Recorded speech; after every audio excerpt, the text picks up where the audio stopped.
जय हिंद फ्रेंड्स। तो हम पढ़ रहे थे कक्षा 10 की कला और संस्कृति के बारे में। कक्षा 10 की कला और संस्कृति में हम क्या देख रहे थे? कक्षा 10 की कला और संस्कृति में हम कुछ 8 से 10 चैप्टर अच्छे से पढ़ चुके हैं। कौन कौन से चैप्टर देख चुके हैं हम? देखो, हम पढ़ रहे थे कक्षा 10 की कला और संस्कृति का चैप्टर नंबर 10, जो कि राजस्थान के पर्यटन स्थलों से जुड़ा हुआ है, जिसमें अपन लगभग दो सेशन को अच्छे से कवर कर चुके हैं। और आज क्या पढ़ने वाले हैं? देखो अपन, तो आज बेसिकली अपन देखने वाले हैं, इस पोर्शन को थोड़ा सा अपन आगे बढ़ाने वाले हैं। यानी आज अपन जो बाकी बचे हुए जिले हैं उनमें कौन कौन सी महत्वपूर्ण चीजें पाई जाती है स्थापत्य की दृष्टि से, उसको देखने वाले हैं। तो देखो, चैप्टर नंबर 10 यानी कि राजस्थान के पर्यटन स्थलों पर आने से पहले थोड़ा सा अपन रिवाइज कर लेते हैं कि 1 to 9th चैप्टर में हमने क्या क्या देखा। यानी 1 से लगाकर जो 9th चैप्टर हम बहुत ही अच्छी तरीके से कवर कर चुके हैं, उसमें हमने क्या क्या जानकारी ली, इस बारे में हम थोड़ा सा देख लेते हैं। देन अपन शुरू करते हैं राजस्थान के पर्यटन स्थलों से। तो देख लेते हैं फटाफट से चैप्टर नंबर 1, 2, 3, 4, 5, 6, 7, 8 और 9 इनमें हमने क्या क्या देखा।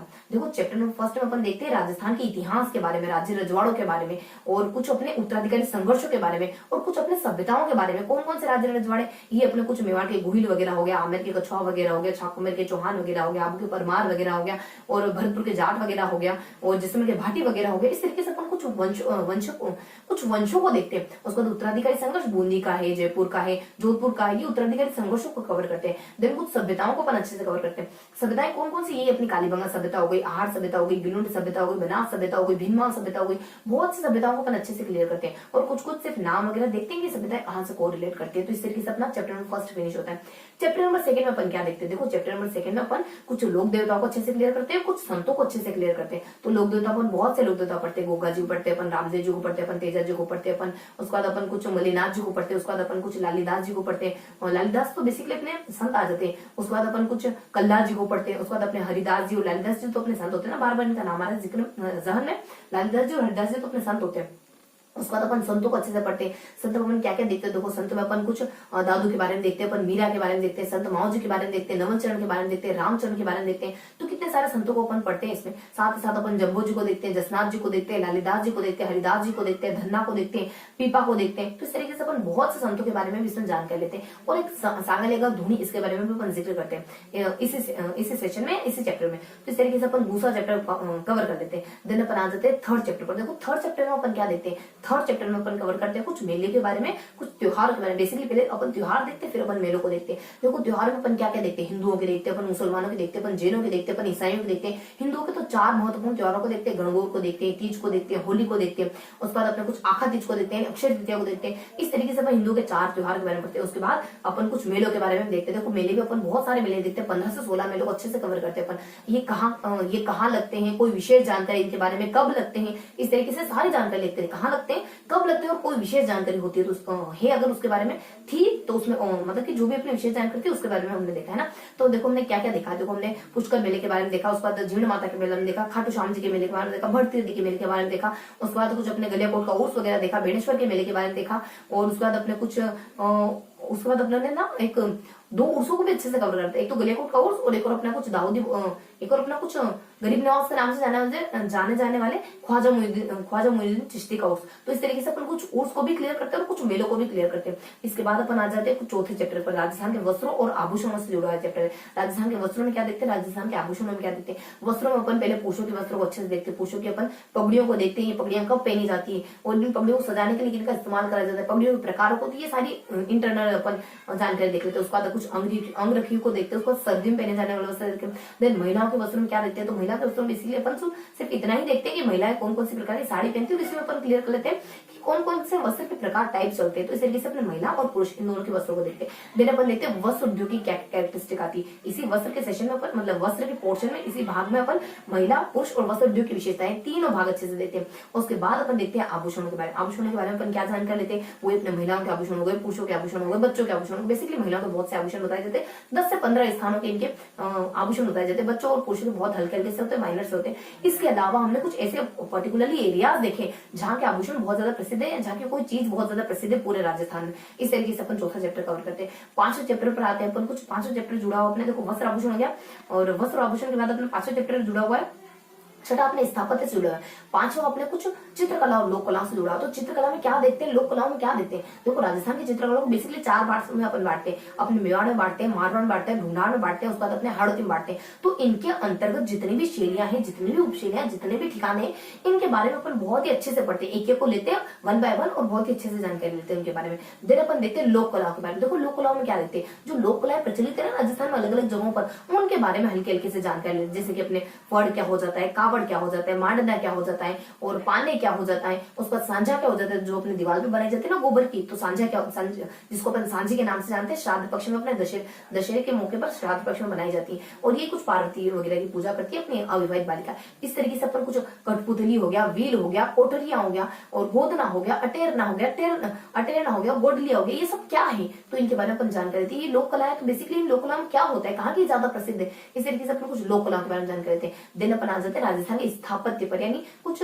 स्ट्रक्चरल चीजों पर आ जाते हैं। देखो राजस्थान की स्थापत्य में क्या क्या देखते हैं, राजस्थान की स्ट्रक्चरल चीजों में जितनी भी चीजें बनी हुई राजस्थान में प्रसिद्ध स्थापत्य की दृष्टि से, उन सब के बारे में अपन जानकारी लेते हैं। जैसे कि कौन कौन सी चीजों के बारे में देखते हैं अपन, नगरों के बारे में देखते हैं अपन, दुर्गों के बारे में देखते हैं अपन, छत्रियों के बारे में देखते हैं अपन, दरगाहों के बारे में देखते हैं अपन, जल स्थापत्य स्टूडियो कोई चीजें तो उनके बारे में भी देखते हैं, जैसे टाके हो गया, बावड़िया हो गया, बांध वगैरह हो गया। तो इस तरीके से अपन बहुत सारी चीजें देखते हैं। इसमें महलों के बारे में देखते हैं कि कौन कौन से महल जो अपने मुगलों से प्रभावित, तो कितनी सारी चीजें देखी हमने। इस तरीके से स्थापत्य की जितनी भी चीजें जो प्रसिद्ध आर्किटेक्चर की दृष्टि से बनी हुई है, कहाँ कहाँ की कौन कौन सी चीजें प्रसिद्ध है, इस बारे में अपन मोटा मोटी जानकारी लेते हैं। मतलब कि समझते हैं कि कहाँ कहाँ कौन कौन सी हवेलियां बनी हुई है। जैसे कि अपन देखें तो माओ जी का कमरा कहाँ बना हुआ है, राखी की हवेली कहाँ बनी हुई है, उसके बाद अपने पोदार में अपने बिसाओ में कौन कौन सी हवेली बनी है। शेखावटी बेसिकली ना हवेली के लिए बहुत ज्यादा प्रसिद्ध है, शेखावटी की बहुत सारी हवेलियां देखते हैं अपन। तो इस तरीके से कुछ हवेलियों को क्लियर करते हैं। मतलब कि हवेलियां कहने का तात्पर्य कि बहुत सारे स्ट्रक्चर में से कुछ हवेलियों के बारे में पढ़ते हैं। हवेलियां बहुत सारी गिवन है अपने राजस्थान में, तो इनके बारे में अपन सबके बारे में पढ़ते हैं। एक एक पर्टिकुलरली एरियाज लेकर उनको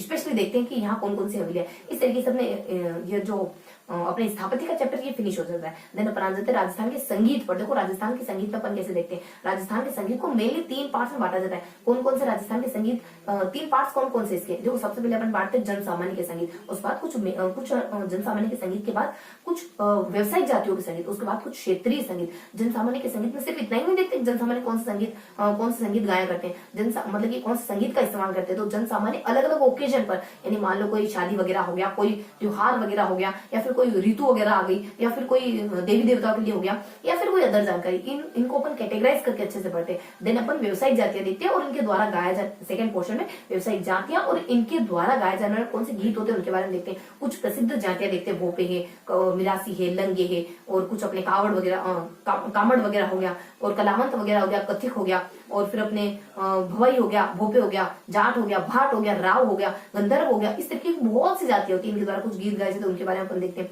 देन अपन आ जाते हैं 8th चैप्टर, बस इनके गीतों के बारे में देखते हैं कौन कौन से गीत गाए जाते हैं इनके द्वारा। तो अपने 8th चैप्टर पर अभी कहाँ, अभी तो अपन थोड़ा सा होने ना 7th चैप्टर पर, तो ये हमने देख लिया कुछ अपने सेकंड पोर्शन, यानी कि अपने फर्स्ट में देखा आप लोगों ने जन सामान्य, उसके बाद सेकंड अपन देखते हैं व्यवसाय, उसके बाद थर्ड पोर्शन देखते हैं क्षेत्रीय आधार पर, यानी कि अपने मरुस्थल में कौन से गाए जाते हैं, देन अपने दक्षिण में कौन से गाए जाते हैं, देन अपने समतली इलाकों में कौन से गाए जाते हैं, यानी इन तीनों ही इलाकों में कौन कौन से जिले आते हैं। सबसे पहले ये देखते हैं इन तीनों ही इलाकों में कौन कौन से लोकगीत गाए जाते हैं, वो देखते हैं। इन तीनों ही इलाकों के लोकगीत की क्या कैरेक्टरिस्टिक है उसके बारे में देख लेते हैं। तो इस तरीके से अपन संगीत का जो अपने राजस्थान के संगीत से जुड़ा हुआ चैप्टर है, लेसन है, उसको भी अच्छे से क्लियर कर लेते हैं। देन अपन आ जाते हैं चैप्टर नंबर 8 पर। देखो चैप्टर नंबर 8 में अपन क्या क्लियर करते हैं, चैप्टर नंबर 8 हमारा जुड़ा हुआ है कुछ नाट्यों से और नृत्यों से, यानी नाच से और नाटकों से, यानी नाच से और नाटकों से, नृत्य और नाट्य इन दोनों से जुड़ा। तो क्या देखते हैं बेसिकली इसमें पर, देखो राजस्थान में जितने भी प्रसिद्ध अपने नृत्य पाए जाते हैं ना, उन सारे ही नृत्य के बारे में अपन जानकारी लेते हैं। वो नृत्य कहाँ से कोरिलेट करते हैं, उन नृत्य में कौन कौन व्यक्ति हैं जो प्रसिद्ध माने जाते हैं, वो सारे नृत्य कब कब आयोजित कराए जाते हैं,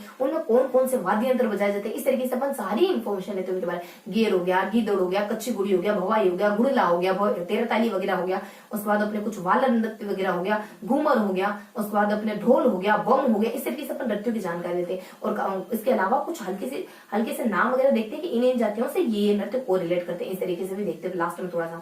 उसके बाद अपन देखते हैं नाट्यों के बारे में। देखो नाट्य की कितनी विधाएं चलती है अपने, देखो एक ख्याल चलता है, एक गौरी आ जाती है, एक रमत आ जाती है, एक लीलाएं आ जाती है, एक स्वांग आ जाता है, और एक तमाशे वगैरह आ जाता है, फिर अपने कुछ नौटंकी वगैरह आ जाता है, और नौटंकी के बाद अपने चार भेद वगैरह आ जाता है। तो इतने तरीके के नाट्य चलते हैं। ख्याल तो इंटरनली भी डिवाइडेड है, कुछ सामान्य ख्याल होता है, शेखावट की ख्याल होती है, अपने गुणीजन खाना के लोगों के द्वारा आयोजित की जाने वाली अपने जयपुर की ख्याल होती है, उसके बाद हेड़ा ख्याल होती है, उसके बाद अपने कन्हैया ख्याल होती है, उसके बाद तुर्रा खलंगी की ख्याल होती है। तो 6 ख्यालों के टाइप्स देखते हैं अपन चैप्टर नंबर 8 में।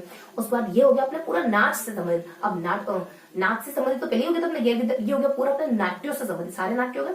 उसके बाद अपन आ जाते हैं चैप्टर नंबर 9 पर। देखो चैप्टर नंबर 9 में अपन क्या देखते हैं, चैप्टर नंबर 9 जो कि बहुत इजी सा चैप्टर है, जो अपने राजस्थानी भाषा से जुड़ा हुआ चैप्टर है, राजस्थानी भाषा और उसके साहित्य से जुड़ा। क्या देखते हैं इसमें अपन देखते हैं राजस्थानी भाषा के बारे में, उसके बोलियों के बारे में देख लेते हैं सबसे फर्स्ट। उसके बाद सेकंड देखते हैं राजस्थानी भाषा के साहित्य के बारे में, क्या क्या लिखा गया है इसमें।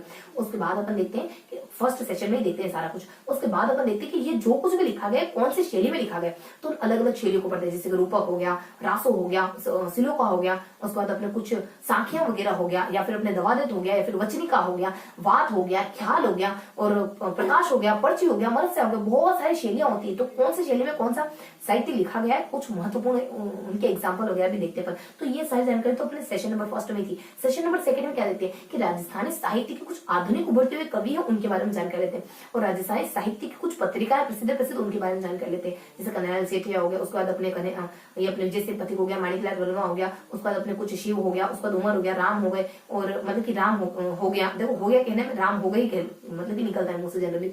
उसके बाद अपने कुछ इस तरीके के कुछ प्रसिद्ध कवियों के और उनके रचनाओं के बारे में अपन देखते हैं। इस तरीके से अपन कुछ कवियों के बारे में देखते हैं, आधुनिक समय के, राजस्थान के आधुनिक समय के कवि, राजस्थानी भाषा के आधुनिक समय के कवि। उसके बाद अपन देखते हैं कुछ पत्रिकाओं के बारे में, कुछ प्रसिद्ध पत्रिकाएं होती है, वो किसके द्वारा लिखी गई है, कौन से जिले से कोरिलेट करती है, उस बारे में देखते हैं। जैसे मधुमती अपने राजस्थान साहित्य अकादमी की पत्रिका मानी जाती है, उसके बाद अपने सत्य प्रकाश की रचना हरावल मानी जाती है। इस तरीके से बहुत से व्यक्तियों का जिक्र करते हैं और उनके द्वारा लिखी गई पत्रिकाओं के बारे में।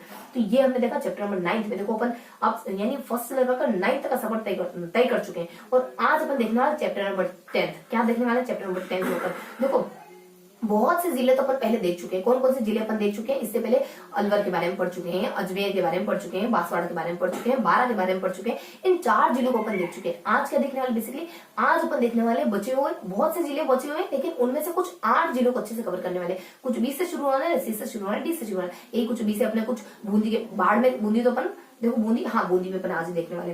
देखो आज अपन देखने वाले बाड़मेर के बारे में, आज अपन देखने वाले हैं कुछ भरतपुर के बारे में, आज अपन बी से देखने वाले बूंदी के बारे में, आज अपन बी से एक और देखने वाले हैं कुछ बाड़मेर आ जाता है, एक भरतपुर आ जाता है, और एक अपना बूंदी आ जाता है, और भीलवाड़ा वगैरह आ जाता है। तो ये 4 जिले तो अपने बी से शुरू होने वाले। सी के कुछ चित्तौड़ के बारे में देखने वाले, डी से शुरू होने वाले कुछ 3 जिले देखने वाले, दौसा हो गया, धौलपुर हो गया, उसके बाद अपने दौसा है, और एक धौलपुर हो जाता है, एक दौसा हो जाता है, और एक और कौन सा आ जाता है अपने डी से, एक डूंगरपुर वगैरह। तो इन 3 जिलों के बारे में देखने वाले अपन। तो ये अपने बी से जुड़े 4 जिले, और उसके बाद अपने सी से जुड़ा 1 जिला, उसके बाद डी से जुड़े अपने 3 जिले। तो इस तरीके से अपन 8 जिलों के बारे में अच्छे से इन्फॉर्मेशन लेने वाले हैं। तो ये था हमारा अब तक का पूरा रीजन, जो कि हम चैप्टर नंबर 1 से चैप्टर नंबर 9 तक के सफर में तय करते हैं।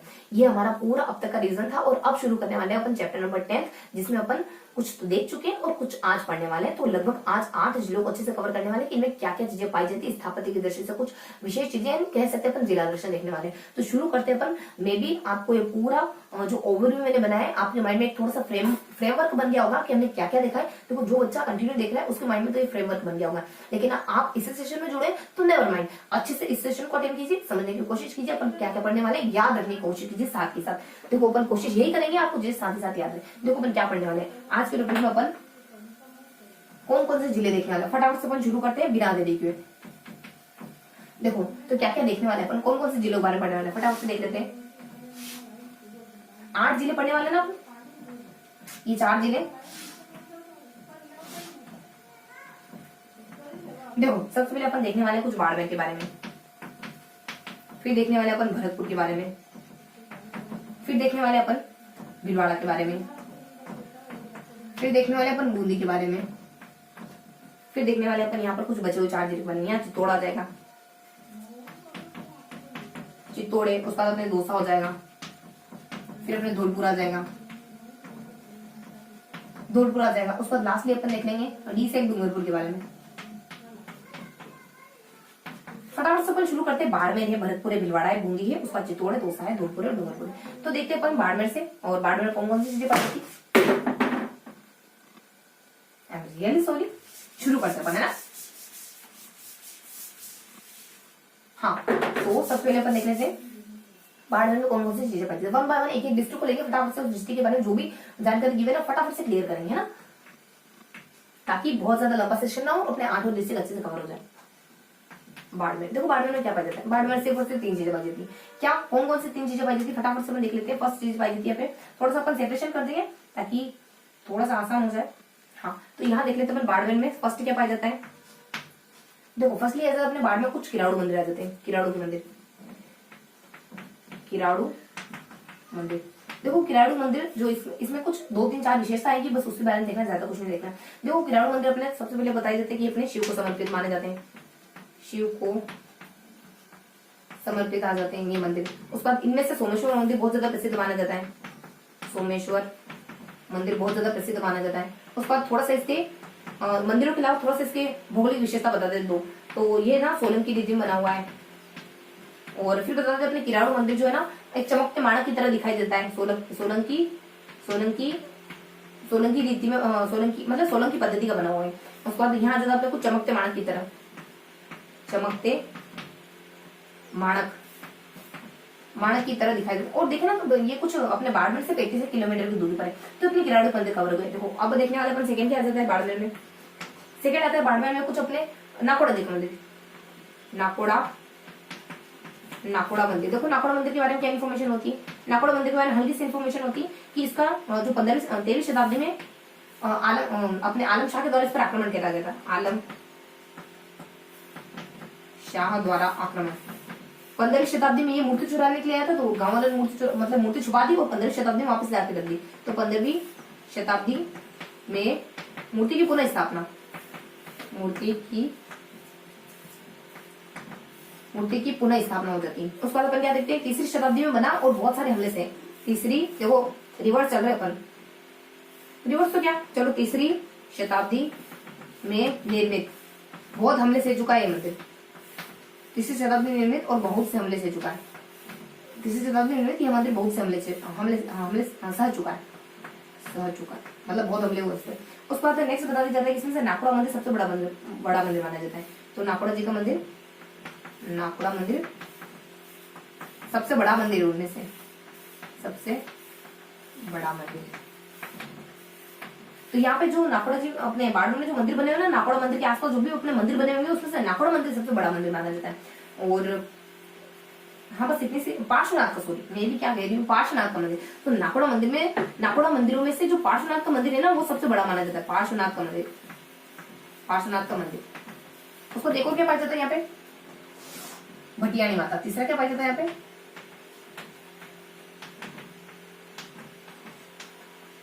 देखो उसमें कुछ नहीं होता, सिर्फ 2 पॉइंट होते हैं। पहला पॉइंट ये सिंध, ये अपने भुआसा के नाम से जानी जाती है, तो भुआसा के नाम से जाने जाने ये जो देवी है ना ये सिंध में और राजस्थान में दोनों में पूजी जाती है, सिंध प्लस राजस्थान। राजस्थान के अगर डिस्ट्रिक्ट देखे तो कौन से डिस्ट्रिक्ट से इसका संबंध है, बाड़मेर से और जैसलमेर से, बस 2 ही जिलों से इसका संबंध, जैसलमेर से। बाड़मेर में इसका मंदिर भी बना है, बाड़मेर में इसकी शादी हो जाती है। जैसलमेर में बताते हैं कि जैसलमेर की राजकुमारी थी, तो यहाँ आते बाड़मेर के जसोल और जैसलमेर के अपने कुछ एक स्थान आते हैं, कुछ जोगीदास करके, तो अपने जोगीदास करके कोई स्थान होता है। तो बाड़मेर के जसोल में ढोली जाति की आस्था का प्रमुख केंद्र है इनका मंदिर। तो अपन बाड़मेर आ जाता है, जसोल आता है, तो थोड़ा सा ढोली जाति लिख लेते हैं अपन। बाड़मेर आ जाता है, उसके बाद अपने जसोल, बाड़मेर का पर्टिकुलरली जसोल और ढोली जाति की आस्था का केंद्र माना जाता है।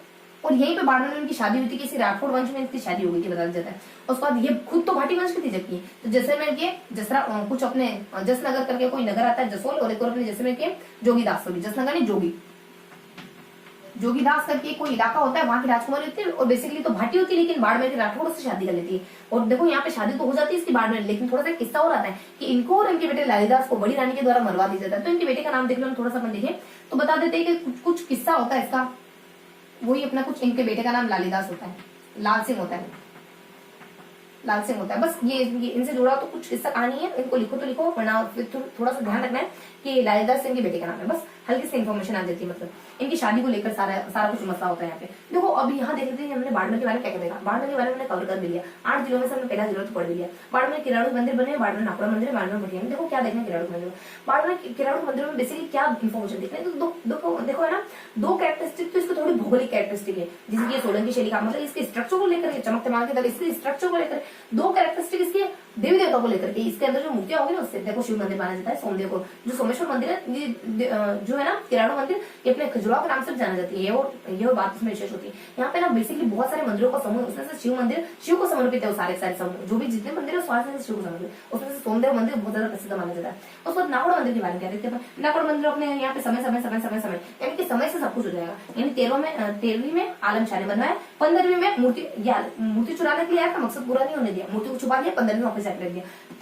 3री शताब्दी में बना, बहुत सारे हमले से है, और इनमें से बस हमने छोड़ दिया, अब हमने अंकों को छोड़ दिया, शब्दों पे आ गए। पार्श्वनाथ का मंदिर यहाँ पे सबसे बड़ा मंदिर। उसके बाद अपने भटियानी माता के बारे में क्या इन्फॉर्मेशन है, ये बहुत सारे नाम से जाने जाने वाली जो भटियानी माता है, सिंधु राजस्थान दोनों में पूजी जाती है। उसका तो हम थोड़ा सा बता दें तो राजस्थान के 2 जिलों से इसका संबंध है, बाड़मेर से, इसका जैसलमेर से, और इनके बेटे का नाम देख लेते हैं। बाड़मेर से और जैसलमेर से इनका संबंध माना जाता है। बेटे का नाम लालीदास ही अपने, लाल सिंह ही अपने।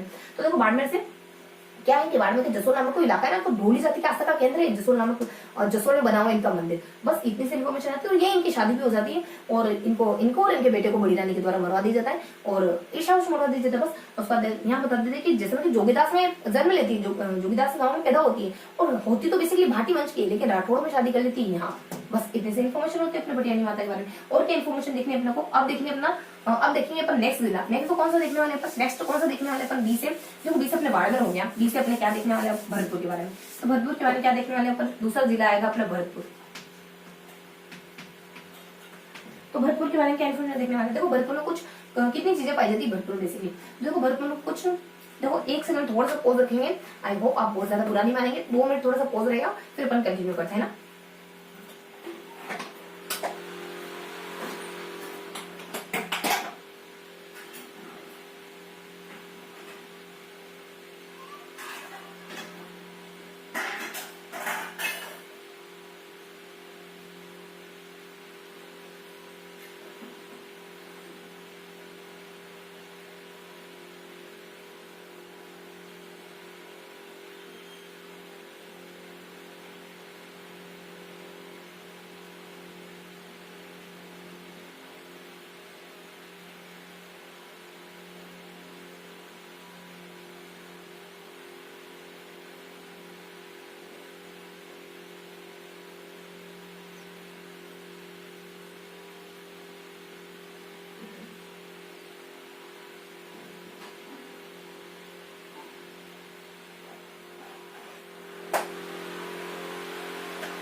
हाँ, तो कहाँ थे अपन, भरतपुर डिस्ट्रिक्ट पे थे ना, तो कंटिन्यू करते चलो। तो भरतपुर में क्या क्या देखते हैं, तो देखो भरतपुर में बेसिकली क्या क्या चीजें पाई जाती है भरतपुर में। तो भरतपुर में 2 तो अभ्यारण्य पाए जाते हैं, उसके बाद एक मंदिर वगैरह पाया जाता है, और मंदिर के साथ साथ अपने कुछ एक किला वगैरह पाया जाता है। तो मंदिर में किला तो होगा ही सही, तो अपने कुछ 2 अभ्यारण्य आएंगे, उसके बाद एक किला आएगा, किले के अंदर मंदिर बनाओ। बस इतना सा इतनी जानकारी होती है अपने भरतपुर में। देखो क्या आता है सबसे पहले, तो यहाँ बताया जाता है कि कुछ अभ्यारण्य आता है, वही अपने भरतपुर का केवलादेव अभ्यारण्य, केवलादेव। क्या होता है केवलादेव के बारे में बेसिकली क्या क्या इन्फॉर्मेशन दी जाती है, ये कुछ हल्की सी सनों के बारे में जानकारी होती है। 1971 आ जाता है, फिर अपने कुछ इसके कुछ लगभग 15 सालों बाद, कुछ 13 मतलब कि 14-15 सालों के बाद, लगभग अपने 1985 के समय, यानी ये अपने 14 साल हो गए एग्जैक्ट बताया। तो उसके बाद कुछ और संख्या देखिए 230 है। देखो याद करने की टेक्निक होती है, संख्या सब एक साथ देख लो, कुछ अपने 230 हो जाता है। फिर इससे छोटी संख्या अपना कुछ 18वीं शताब्दी के आसपास। बस ये देखते अपन केवलादेव। 1971 में अपने केवलादेव अभ्यारण्य का निर्माण होता है। 1971 में निर्माण के इसको अभ्यारण्य का दर्जा दिया गया, निर्माण किया होगा ना, अभ्यारण्य का दर्जा दिया गया, अभ्यारण्य का दर्जा दिया जाता है इसको। उसके बाद नेक्स्ट इसको राष्ट्रीय सूची में अपने राष्ट्रीय पार्क घोषित कर दिया गया, राष्ट्रीय पार्क घोषित। उसको बताते हैं 230 प्रकार के पशु पक्षी पाए जाते, पशु नहीं पक्षी पाए जाते हैं। उसके बाद 18वीं शताब्दी में इसका निर्माण हुआ था। ये ना अपने कुछ दक्षिणी इलाकों, भरतपुर के दक्षिणी इलाकों में पाया जाता है, दक्षिण एरिया में पाया जाता है। 18वीं शताब्दी में इसका निर्माण हुआ था, छोटे से जलाशय के रूप में इसका निर्माण हुआ था। पक्षी कौन कौन से पाए जाते हैं? तो साइबेरियन सारस हो गया, चीनी मुर्गी हो गया, जल मुर्गी हो गया, हेरन हो गया, नोव हो गया, कार्मोरेंट हो गया, उसके बाद अपने कुछ व्हाइट स्पून हो गया, उसके बाद अपने बीट हो गया, उसके बाद अपने सेंट हो गया, सेंट पाइन हो गया। यहाँ पे इन प्रकार के पक्षी पाए जाते हैं। देखो क्या क्या है, जैसे साइबेरियन सारस है, उसके बाद अपनी चीनी मुर्गी है, उसके बाद अपने जल मुर्गी है, उसके बाद हेरन है, उसके बाद अपने काम है, मतलब कि काम, उसके बाद नोव है, मतलब काम मतलब जो भी, उसके बाद अपने कुछ चम्मच है, मतलब स्पून है व्हाइट कलर की, तो अपने व्हाइट स्पून है, उसके बाद उसमें रेड भरी हुई सेंट है, उसके बाद बिल्डिंग बन जाती है सेंट से, बिल्ड है। बस ये सारे पक्षी पाए जाते हैं यहाँ पे। इनके देखो थोड़ा सा लंबे चौड़े नाम होते, थोड़ी सी इन नामों के पीछे और कुछ लगा हुआ रहता है, लेकिन अपने को तो चीजें ध्यान रखनी है, बहुत सारा मेटर इकट्ठा नहीं करना है, बल्कि जितना भी इकट्ठा है वो सब कुछ वैसे तरीके से याद करना है। बोर्ड भरना है, कॉपी भरना मकसद नहीं होना चाहिए, मकसद होना चाहिए माइंड में चीजें अच्छे से फील होनी चाहिए। केवल इस बारे में हो गया। उसका सेकेंड देख लेते हैं यहाँ पे, एक और अभियान कौन सा बच जाते हैं कुछ बांध के नाम से होता है वो, एक और अभियान जैसा अपना कुछ क्या, देखो बांध उसका नाम क्या होता है, बंद बेराक, ये नाम बड़े ही था लेकिन अभियान है। तो कोई पक्षी अभियान है सबसे पहले, तो ये भी पक्षी अभियान है, अभ्यारण्य। यहाँ पर लगभग 200 प्रकार के पक्षी पाए जाते हैं। अब क्या आता है, देखो अब यहाँ पे 3 राज्यों को दिखाया जाएगा। कौन से? झरक, ज र प। मान लो बांध से गिर गया, आपको झरक लगे, तो जैसे अपने कुछ जयसिंह, जसवंत सिंह, फिर अपने राम सिंह है, फिर अपने राम सिंह आ जाता है, फिर अपने कैसे आ जाएगा कुछ अपने कैसे अपने कौन आ जाएगा, अपने किशन सिंह। क्या इन्फॉर्मेशन होती है इनके बारे में? ये शुरुआत करते हैं 66 में। ये इसके 30 सालों बाद इसको पूरा करवाते हैं, किसको? इस बांध को 30 सालों बाद, लगभग 31 वो इतने पूरा करते हैं। ये भाई साहब, ये मतलब कि ये तो बिल्कुल अलग ही चल जाते हैं। यहाँ पे शीश महल बना देते हैं, इनको छोड़ के ये शीश महल बना देते हैं, शीश महल, इसके पास में शीश महल का निर्माण कर देते हैं। अब करवाते थे इसके बारे में, वो क्या करता है, बस इतने से इन्फॉर्मेशन आती है। ये शुरू हो रहे होते हैं, ये अपने इसको पूरा कराते हैं 30 सालों बाद। ये तो कुछ अलग ही होते हैं, जिसके पास में शीश महल बना देते हैं, ये अपने मुद्दे से हटकर चले जाते हैं, और ये बेसिक लिखने हैं उसके बाद। उसके बाद नेक्स्ट देख लेते हैं, क्या देखना है नेक्स्ट। यहाँ पे एक और बस ये बात है, तो किला पाया जाता है, और किले में अपने मंदिर तो हो गई, वहाँ पे भरतपुर के किले बानी है। लोहागढ़ के बारे में देख लेते हैं, लोहागढ़ दुर्ग क्या देखना है लोहागढ़ दुर्ग के बारे में। देखो यहाँ पे विजय यानी दो अपने ना जीत से जुड़ी बातें आएंगी। इसको किसने जीता था? तो किम्बर मियर ने। देखो ये अजय दुर्ग माना जाता है, किम्बर मियर ने 1826 में इसको जीत लिया। और यहाँ के राजा किसको जीतते हैं? यहाँ के राजा होते हैं अपने जसवंत सिंह। वो किसको जीतते हैं? उस जीत की खुशी में क्या करवाते हैं वो, तो देखो देख लेते हैं। देखो वो सबसे पहले जीतते मराठों को, वो उसके बाद मतलब ये शख्स इसके बाद जीते हैं अंग्रेजों को। इसकी खुशी में बनवा देते हैं, इसकी खुशी में कुछ जवाहर बुर्ज बना देते हैं, जवाहर बुर्ज। इसकी खुशी में फतेह बुर्ज।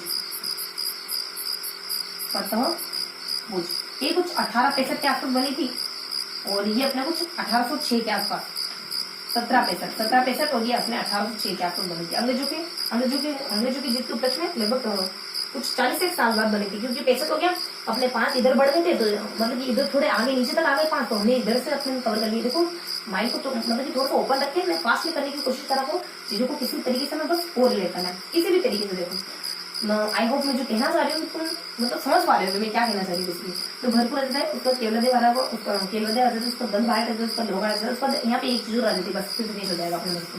एक चीज और क्या आ जाएगी, देखो एक चीज और क्या आ जाती है, यहाँ आ जाएगा अपने कुछ 4 पॉइंट गंगा मंदिर। क्या देखते हैं गंगा मंदिर में? सिर्फ और सिर्फ 2 पॉइंट देखेंगे। पहले तो अपन राजाओं को जिक्र देख लेंगे, कौन? बी। तो वो एक तो होता है अपने बलदेव और एक होता है ब्रजेंद्र। बलदेव और ब्रजेंद्र। ये 1845 में यहाँ इस मंदिर का निर्माण करवाते हैं, और लगभग 90 साल लग जाते हैं इस मंदिर को बनने में, निर्माण कराने, लेकिन 90 साल लग जाते कुछ। और फिर बता दें ये यहाँ पे मूर्ति ला के स्थापित करवाते हैं, साथ के साथ यहाँ पे अपने शिव की, कृष्ण की, और अपने कोई एक और देव देवता जाते हैं, उनकी भी मूर्तियां हैं यहाँ पे। शिव है, कृष्ण है, और एक और अपने एक और कोई मतलब एक और कोई ईश्वर वगैरह आते हैं उनकी मूर्ति। उसके बाद नेक्स्ट देख लीजिए अपन, यहाँ पे ना कुछ और प्रसिद्ध चीजें होती है, जैसे कि ये कौन सी शैली में बना हुआ है, तो ये किस टेक्निक से बना हुआ है, और यहाँ पे कुछ लोग इकट्ठा होते हैं, भीड़ भाड़ लगती है, तो कौन से महीने में यहाँ पर बहुत ज्यादा भीड़ होती है, या फिर लोग इस मंदिर में बहुत ज्यादा विजिट करने के लिए आते हैं। तो देखो यहाँ आता था कुछ अपने ना रेमेडी, RMD, रेमेडी यानी कि अपने राजस्थान में ज्यादा मुगल द्रविड़ इस शैली में बना हुआ, रेमेडी शैली। दूसरी इन्फॉर्मेशन होती है गंगा की सप्तमी, गंगा सप्तमी और गंगा दशहरा।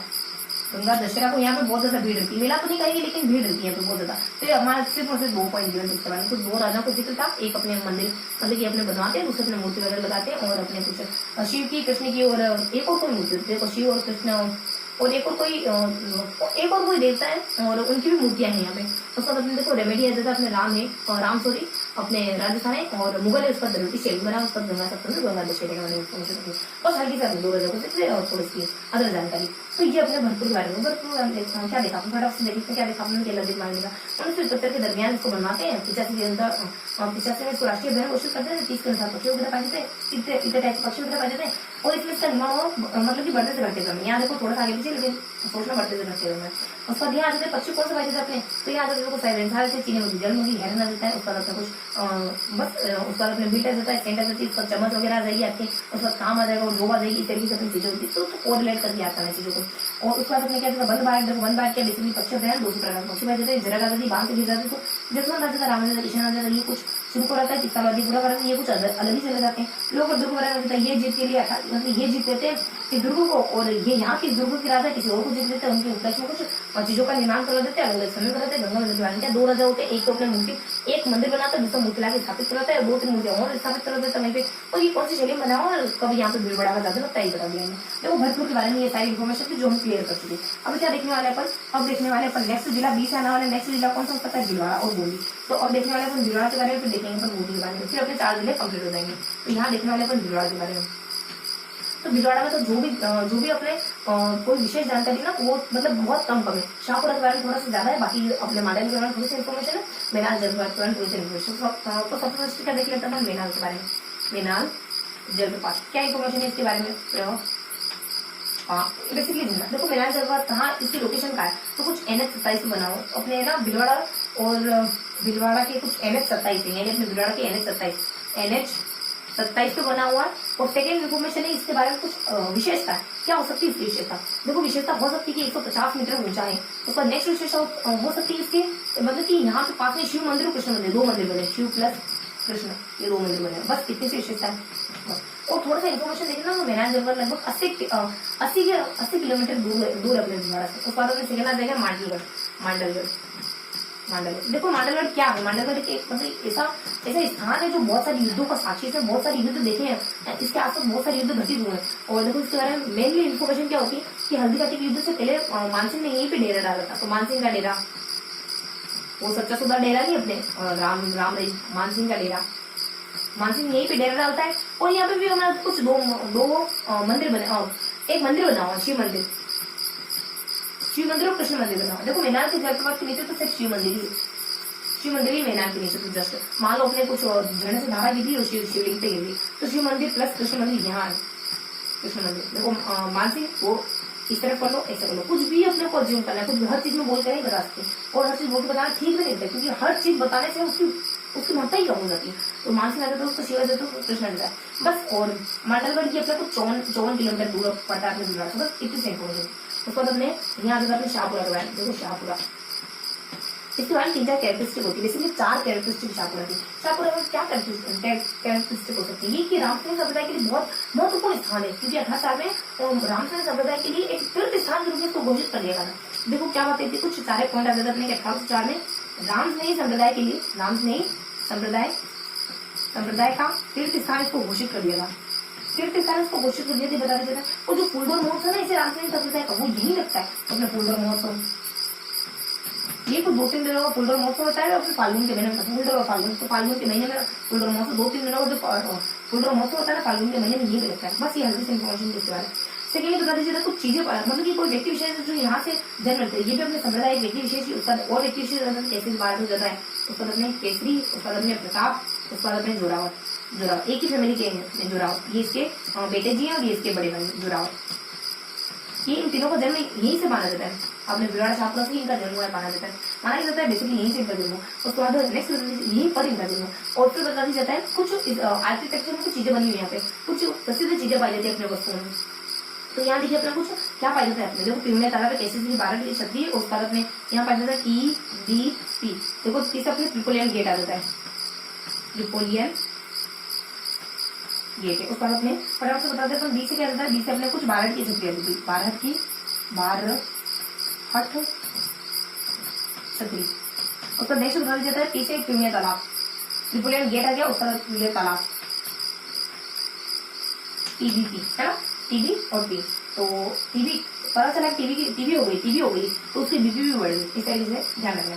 उसका और क्या कहता है, देखो सबसे महत्वपूर्ण बात जो अपन सबसे लास्ट में कह रहे हैं, फड़ के लिए तो शाहपुरा बहुत प्रसिद्ध है। तो ये अपने देखे बिलवाड़ में देखो क्या पाया जाता है, एक जलप्रपात है और एक कोई स्थान विशेष है, दूसरा स्थान, यानी मान लो 2 स्थानों के बीच में एक ही पानी का सोर्स है। तो अपने मेनार जलप्रपात कुछ NH27 बना हुआ है, 150 मीटर की हाइट वगैरह है, ऊंचाई वगैरह है, मीटर इतना मीटर है, नीचे मान लो उसके जस्ट नीचे अपने शिवलिंग रखा हुआ, ये समझो। और सब अपने मांडल में मन से बताते हैं, ये मानसिंह यहाँ पे डेरा डालता है हल्दीघाटी की जिसको, उसका अपने यहाँ पे कृष्ण के देखो मानसिंह मान लो डेरा डालता है, शिव और कृष्ण से प्रार्थना करता है, ये ईश्वर मुझे ना प्रताप कराने की सामर्थ्य है, लेकिन ये तो होने से ना अपने शिव और कृष्ण की 2 मंदिर बने यहाँ पे।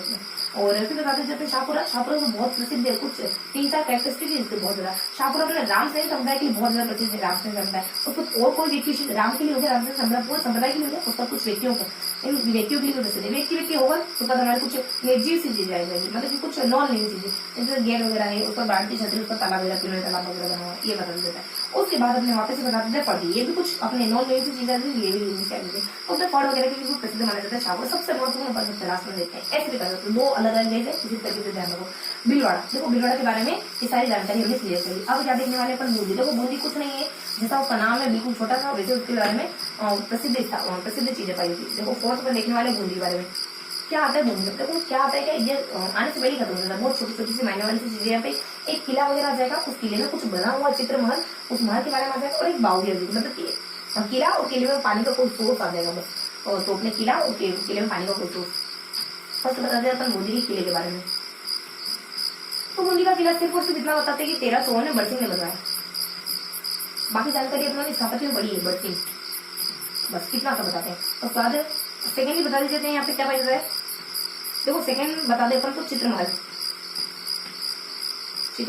तो बूंदी के किले में अपने चित्रमहल जो है वो चित्रों के लिए बहुत ज्यादा फेमस है। 18वीं शताब्दी के आसपास यहाँ पे इतने चित्र बन रहे थे कि ये जो बूंदी है वो मिनी क्रिएचरों का गढ़ कहलाने लगे था। मिनी क्रिएचरों के कलाकारों का गढ़ कहना। 18वीं शताब्दी इतने चित्र बन रहे थे, और चित्रमहल है उसके भीतर चित्रशाला बनी हुई है जो कि उम्मेद ने बनाई थी। चित्रशाला उम्मेद द्वारा निर्मित, बस इतनी सी जानकारी होती है अपने चित्रमहल के बारे में। अब क्या देख लेते हैं अपन, अब नेक्स्ट देख लेते हैं अपन कुछ बूंदी के अपने बावड़ी के बारे में। सबसे महत्वपूर्ण रानी जी की बावड़ी, रानी जी बावड़ी। देखो रानी जी बावड़ी कुछ नहीं होता, बस किसने बनाई बता दीजिएगा। तो कोई अनिरुद्ध अपने अनिरुद्ध की पत्नी नाथावती द्वारा 1699 में, तो अपने नाथावती 1699 में किसकी, ये अनिरुद्ध की पत्नी थी। पति जी का नाम है अनिरुद्ध, जो कृष्ण के भी बेटे हैं अनिरुद्ध, है। बस इतनी सी इन्फॉर्मेशन होती है बूंदी वाले में, कहा ना शुरू होने से पहले ही नहीं जाएगी। देखो बूंदी में सिर्फ किला पाया जाता है बड़सिंह के द्वारा, देखो उतनी इन्फॉर्मेशन देगा जितनी कि अपने कला संस्कृति बुक के पर्यटन वाले चैप्टर में गिवन है, जितनी बाकी इन्फॉर्मेशन इसकी स्थापत्य में अच्छे से गिवन थी, तो हमने वहां डिटेल से पढ़ा था। तो यहाँ जितना रिलेवेंट है उतना ही पढ़ेंगे, क्योंकि अपन इसको फॉलो करें अपने आर्ट और कल्चर की जो बुक चलती है 10th में, कला और संस्कृति जो बुक चलती है उसको फॉलो करें अपन। तो अभी अपन बहुत ज्यादा जानकारी नहीं लेंगे इसके बारे में, ठीक है। तो किले के बारे में अपन देख लेते हैं 1314 में बड़सिंह ने इसका निर्माण हो रहा है। चित्रमहल के बारे में इन्फॉर्मेशन थी अपने 18वीं शताब्दी में बहुत ज्यादा चित्र बने, नीलचंद्र नाम से कहना लगा। और इस महल के अंदर कुछ चित्रशाला बनी है, उम्मेद बनाई, ये भी बहुत ज्यादा फेमस मानी जाती है अपने चित्रों के लिए। उस बाद रानी जी बावड़ी अपने अनिरुद्ध की पत्नी कोई नाथावती रानी की कोई महिला थी, उसने बनाई थी 1699 में, यानी कि मान लो 99 रूप में बनाती थी, बेसिकली होता है ना आपको 99, तो ऐसा याद करने के लिए अपन कर सकते हैं। और उसका यहाँ बताया जाता है कुछ अनिरुद्ध ने अनिरुद्ध पत्नी मानी जाती है, हमने बूंदी वाले पढ़ी। अब क्या देखने वाले अपन, अब देखने वाले अपन कुछ होने के बाद अपने देखो अपने बी से आने वाले तो सारी चीजें हो गई। अब क्या सी से आने वाले विदा चित्तौड़ देख लेते। तो अपन नेक्स्ट टाइम 5th नंबर का विदा देखने वाला चित्तौड़। तो चित्तौड़ के बारे में क्या देखने वाले, देखो चित्तौड़ में कोई ज्यादा इन्फॉर्मेशन चित्तौड़गढ़ ये कहना ठीक नहीं होगा, ज्यादा इन्फॉर्मेशन नहीं है, थोड़ी बहुत जानकारी है इसमें। तो देखो 2 तो किले बता देंगे और 2 अपने स्ट्रक्चरल कोई चीजें बनी है वो बता देंगे। 2 किले कौन कौन से देखने वाले, तो चित्तौड़ का किला,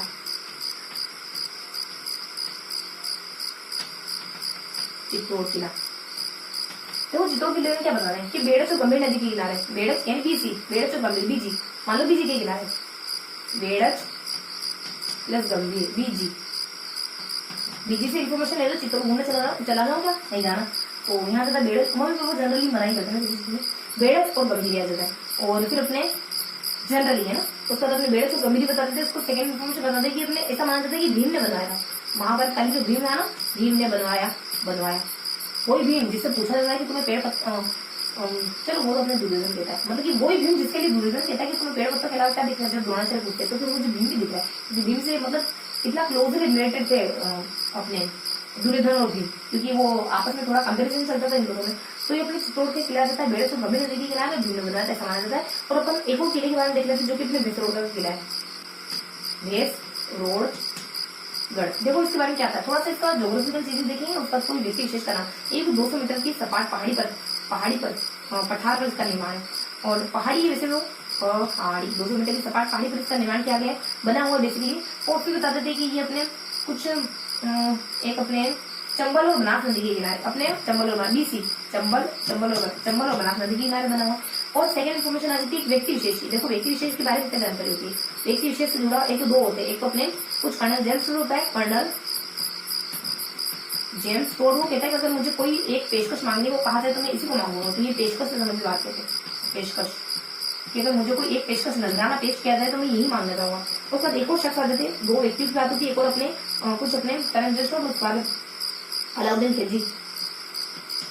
क्या जानकारी होती है, अलाउद्दीन खिलजी ने इस पर हमला करा था चित्तौड़ के दुर्ग पर। कब करा था अपन समझा जानते बहुत अच्छे से। अच्छा भेसरोड इसको तहस कर देते हैं, मंदिरों के तबाह कर देते हैं, अलाउद्दीन खिलजी का हमला बस इतनी जानकारी होती है। अब देख लेते दो स्ट्रक्चरल चीजें, दो स्थापत्य की चीजें क्या क्या पाई जाती है यहाँ पे, कुछ अदर जानकारी देखो अपन जानते हैं अच्छे से विजय स्तंभ और कीर्ति स्तंभ। क्या देखने वाले विजय स्तंभ कीर्ति स्तंभ के बारे में, तो यहाँ देख लेते हैं 3rd पे पहले अपने आ जाएगा विजय स्तंभ, फिर आ जाएगा अपना कीर्ति स्तंभ,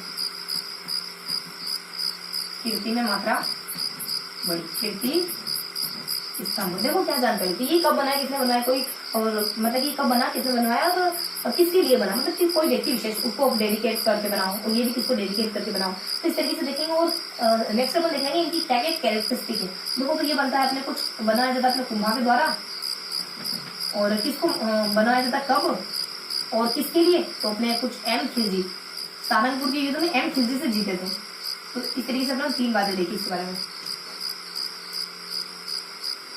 एम खिलजी से। ये देख लेते अपने कीर्ति स्तंभ किसने बनवाया, तो अपने बघेरवाल और पुण्य 2 ये ना अपने सन एंड डॉटर थे, जैन व्यापारी थे दोनों। उसका तो समय 13वीं शताब्दी।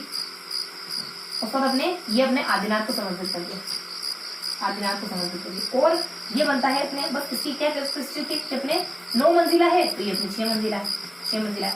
थोड़ी सी विशेषता आ जाती है कि अपने लाल पत्थर प्लस संगमरमर का बना है। इसके बारे में थोड़ी सी एडिशनल इन्फॉर्मेशन आ जाती है कि 24.5 ये बात जो कैरेक्टरिस्टिक है वो थोड़ी अलग है, 24.5 मीटर माना जाता है बस।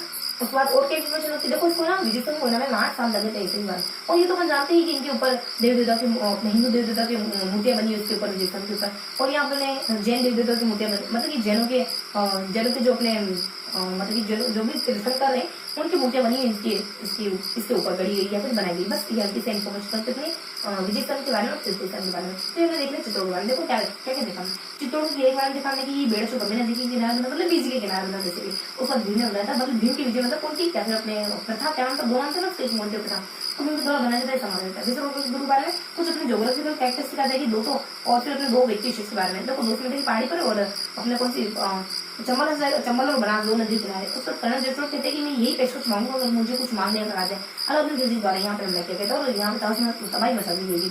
अगर पूछेंगे कौन सा शासक था तो नहीं गया अलाउद्दीन खिलजी। विजय स्तंभ दोनों पर कंपेयर करके बढ़ते हैं किसने बनवाया है, कब बनवाया है और किस व्यक्ति को डेडिकेट करते हैं, किस व्यक्ति विशेष के लिए अपन देख सकते हैं।